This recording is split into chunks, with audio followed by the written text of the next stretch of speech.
Back my channel. আশা করছি তোমরা সবাই ভালো আছো, আমিও ভালো আছি। আরেকটি নতুন ভিডিওতে তোমাদের সবাইকে ওয়েলকাম জানিয়ে ভিডিওটা শুরু করছি। তো দেখো, অনেকদিন ধরেই ভাবছিলাম যে ভিডিও করবো, কিন্তু আমি মেয়েকে নিয়ে একা করতেই পারি না। তাও দুটো ভিডিও করেছিলাম কিন্তু এডিট করতে পারিনি। আর অনেক সমস্যা, মেয়ে এখন ভয়েস ওভার দিতে গেলে সমস্যা করে, তারপরে অনেক সমস্যা। আমি সময় পাই না, মেয়েকে একা হাতে সমস্ত কিছু ঘরের কাজ, সংসার, মেয়ে সমস্ত কিছু সামলে আমি টাইম পাই না। তার মধ্যে হলো মানে আরও বাজার ঘাট যা যে সমস্ত কিছুই আমাকে করতে হয়। তার জন্য তো ওরকম একদমই সময় পাই না। তো ভাবলাম আজকে ওর বাবা একটু বাড়ি আছে, তো আমি একটু ভিডিওটা শ্যুট করি। তো দেখি পরে যদি পারি তো এই ভয়েস ওভারটা দিয়ে তারপরে ভিডিওটা শুরু করব। তো চলো, তোমাদের সাথে এটা ভেবেই শুরু করলাম। এখন জানি না কবে যাবে এই ভিডিওটা। তো চলো দেখতে থাকো, তোমাদের ভালো লাগতে পারে। আর ভালো লাগলে তো প্রথমেই আমি যেটা বলি, আশা করছি সবাই ভালো লাগলে একটা লাইক কমেন্ট শেয়ার করো। অনেক দিন পর ভিডিও দিলাম, নিশ্চয়ই তোমরা সবাই পাশে থাকবে, ঠিক আছে? তো চলো কাজগুলো দেখতে থাকো। বিছনাটা সবে তুললাম, এখন বাজে হচ্ছে 4:30। বিছনা সকালে তুলে ঝেড়ে চা খেয়ে গেছিলাম রেশন তুলতে। তো রেশন তুলে এসে তারপরে করলাম রান্না, গিলে মেটে আর হচ্ছে আলু দিয়ে একটু ঝোল করলাম পাতলা করে। আর ওটাই অল্প ঝোল করেছিলাম যাতে দুজন খেতে পারি। আর এখনও সমস্ত কাজ করেছি। এখানে দেখো এক বালতি মেয়ের জামা প্যান্ট বেরিয়েছে, ছোটো বালতির এক বালতি, যেটা হচ্ছে কি 2-3টে কাঁথা আছে। সকালবেলা তো কিছু ধুতে পারিনি, হিসু কাঁথা আছে, সেগুলো ধুতে হবে। আজকে সকালবেলা কোনো কাজই করতে পারিনি, কারণ রেশন তুলতে যাবো।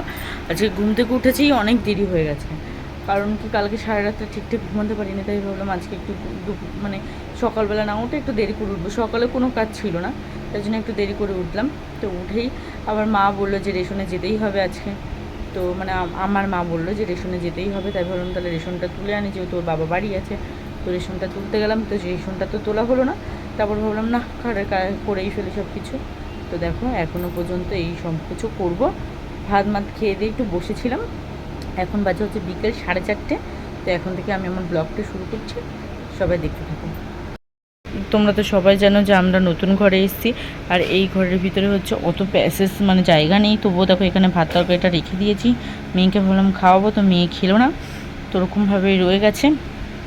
আর দেখো এখনও ঘর ঝাড় দিইনি, সকালবেলা একবার দিয়েছিলাম, তবে এখনও দিইনি। এখন দিয়ে একেবারে মুছে নেবো।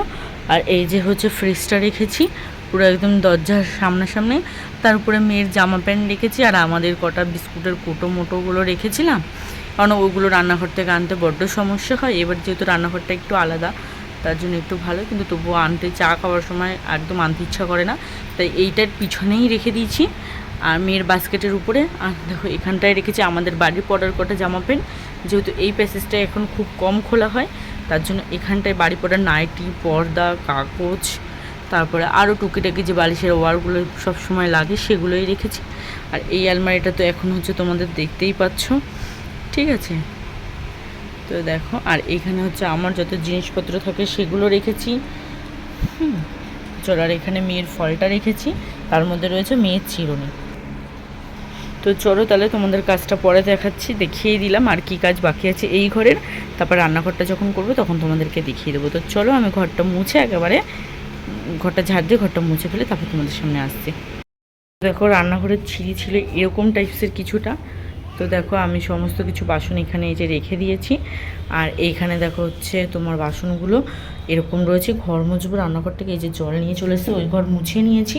দেখো এখানে মেয়ের জন্য বললাম ভাত রেখেছিলাম, মেয়ে খায়নি। তো দেখো এই যে তরকারি রয়েছে, কিছুটা আলু রয়েছে আর একটু মেটে রয়েছে, আর কিছু নেই। আর এই যে একটু ভাত রেখেছিলাম, মেয়ে খেলো না, নীল না করেই আছে। তো ওকে আমি জোর করে দিই না ভাতটা, তবুও ভাবছি সন্ধ্যাবেলা দিয়ে দেবো। আর গ্যাস দেখো রান্না করেছি, গ্যাসের ঠিক এই ছিঁড়িবিদ্দি। আর এখানে হচ্ছে আমাদের নোংরাগুলো রয়েছে, ডাস্টবিনে ফেলতে হবে।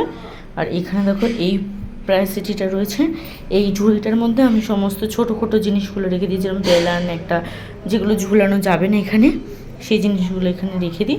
এই ঘরে আবার ব্রেক মারতে বারণ করেছে, তাই জন্য যতটা পেরেছি আমি এরকমভাবেই রেখেছি, ঠিক আছে? তোমাদের কেমন লাগলো জানিও। আমার ছোট্ট রান্নাঘরের জলের ড্রামে দেখো জল নেই, জল ঢালা হয়নি, যেটা আছে সেটা শেষ হলে মাজবো, তার জন্য আর তোমার করিনি। তো চলো দেখো জলের বালতি দুটো এখানে রয়েছে, তো চলো বোতলগুলো ভরে কাজটা সেরে ফেলে তারপর তোমাদের সামনে আসছি। ঘর পুরো কমপ্লিট হয়ে গেছে, ঘর মুছে নিয়ে তারপরে রান্নাঘরটা দেখিয়ে দিই তোমাদের সাথে। চলো দেখো এই ঘর পুরো কমপ্লিট হয়ে গেছে, সমস্ত কিছু মুছে ধুয়ে দেখো বিছনা পাখা এখানে রয়েছে, সমস্ত কিছু কমপ্লিট। রান্নাঘরে দেখো গ্যাস মুছে নিয়েছি, ঢেকে দিয়েছি, তোমার সমস্ত কিছু রেখে দিয়েছি গুছিয়ে। আর এখন শুধু বাসন মাজবো, কটা জামা প্যান্ট কাচা বাকি আছে। তো এই দেখো সমস্ত ঘর এটাও মুছে নিয়েছি। তো ওইখানটা একটু বেশি জলজলে হয়ে গেছে, আর এগুলো একটু কম জলজলে হয়ে গেছে। তার জন্য এগুলো সব দেখো ঠিক হয়ে শুকিয়েও গেছে। তো চলো এখন শুধু আছে এখানে বাসন মাজা, দেখো এই যে আর এই যে, ঠিক আছে। আর ও যে হচ্ছে জামা প্যান্ট কটাও কাচবো, তাহলে হয়ে যাবে। তো আমার কাজ হয়ে গেছিলো, অনেকক্ষণ একটু শুয়েছিলাম, তারপরে ওরা মেয়ে ঘুমাচ্ছিলো, এমন আমি একটু বেরিয়েও ছিলাম। তো সমস্ত কিছু করে মোড়ে তো দেখো এখন বাজে হচ্ছে 9:30 বাজে। তো তোমার হচ্ছে আমাদের সমস্ত কিছু হয়ে গেছে। আমি এখন রাত্রে রান্না বসিয়েছি। তো ব্লগটা আজকের মতো এই পর্যন্তই রাখছি। সবাই ভালো থাকবে, সুস্থ থাকবে। তো চলো টাটা, গুড নাইট। এখন ভাত রান্না করবো, খাবো দাবো, তারপরে ঘুমাবো। কিন্তু তোমাদেরকে আগাম জানিয়ে দিলাম গুড নাইট। চলো টাটা, এইটুকু ব্লগটা রাখবো। আর মেয়ে এখনও ঘুমাচ্ছে, তো কত রাত পর্যন্ত যে জ্বালাবে তার কোনো আইডিয়া নেই। তো চলো গুড নাইট, বাই বাই।